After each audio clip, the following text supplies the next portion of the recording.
Hey guys, as you can see, I am fully decked out in my Vassar swag for graduation, and I'm going to use that to show you how to use Ford-Fulkerson in order to efficiently match all of the graduating seniors with their associated Vassar swag. And so everybody's got their own preference, their own sizes for what they actually want to take away from them. Away from this place. And so we're gonna see how to optimally match every graduating senior with all the pieces of Vassar swag, and we're gonna see what's gonna be left over and what'll head to the clearance section when everybody's done. All right, and with that, let's get started. All right, you can see here my graphs of both our initial max flow graph and then this up here, which is gonna be my residual graph, also known as G sub F, okay? And so what we're going to do is the point of Ford-Fulkerson is that as we make our residual graph, we have to find paths from our source S to our sink T using the arrows as we see down here. And as we fill them up, they will essentially go to zero and those edges are going to disappear in our residual graph. So I'm going to start by just replicating everything that I have here. And because we are assuming that these are bookstore items, we're going to assume that everything has a capacity of 1. So there's only one hat. This one goes to here. And then Vassar student 2 wants a hat. And then this one wants a hat and a sweatshirt. Everybody loves a hat.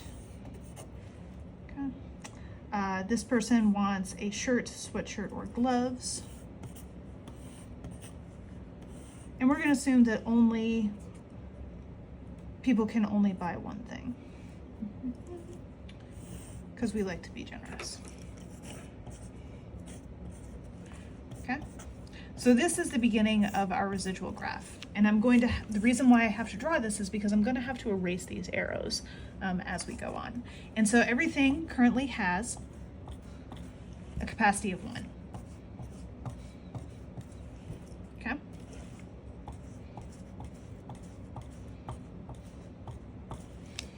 Okay. First things first, we have to find a path and increase the flow along that path and then set our backwards arrows in our residual graph. So the first one that I see is pretty obvious. Let's go along the top here and we will assign Vassar student 1 hat. And so that becomes 1, 1, 1. And that becomes here. And so as these go to 0, I'm going to erase them, okay? And so my forward arrows are gonna be in pencil and my backwards arrow are gonna be in erasable red pen. So now 1, 1, and 1, and my forward arrows disappear and I can no longer use these to make any more paths.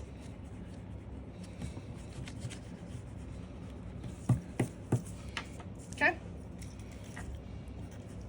So next, let's see what else we can do. So person 2 just wants a hat. We're not going to be able to give them that since we have already assigned the hat to somebody else. So let's come down here to person number 3, and they want a hat or a sweatshirt. So let's give them a sweatshirt. Okay. And so I will do here, here, and here.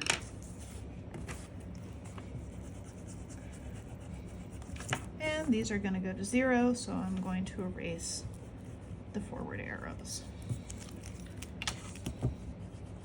And we know that we are done when there are no paths in this particular graph. Okay? So we've got that, and then these are 1, 1, and 1. And so down here, that is this one here. So far, so good. Okay? And then we come down to the next person. And the next person wants a shirt. So let's go ahead and give them a shirt. So we will go 1, 1, and 1.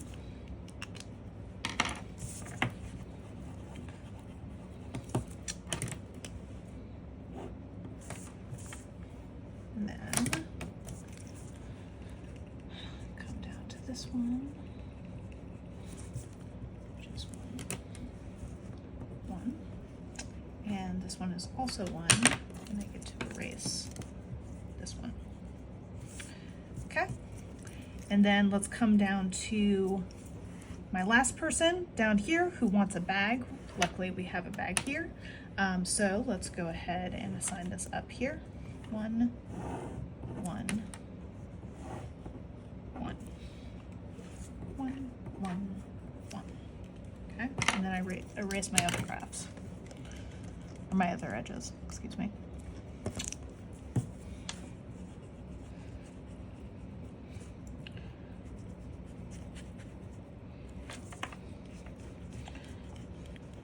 Okay, so now we can look at our graph. I'm going to say I only have one more edge coming into my sink over here, and I can update this over here. So we gave this person a bag, so that's 1, 1, 1, and we gave this person a shirt, 1, 1.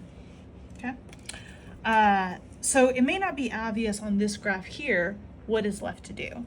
But if we look up here, the only incoming error to our sink is here. So this is the only possible item that we have left to sell.